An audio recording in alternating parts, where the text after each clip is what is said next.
I want to dive right in, and I'm going to turn this over to you first, Paul. You've built thousands of management teams across every industry, stage, function, vertical.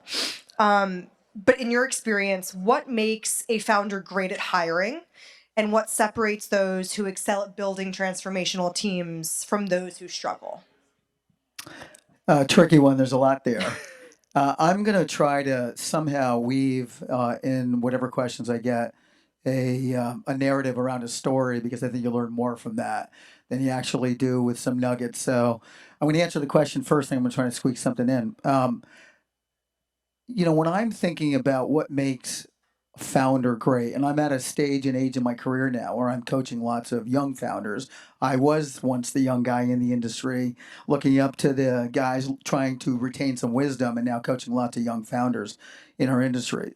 The first thing that I would say that is my number one driver that I look for is this emotional intensity that transcends nearly everything from other founders. And that emotional intensity is something that finds its way into the human spirit. Founders that have old souls that somehow, when you sit with them, you blink because you can't believe they're 22, 25, or 30.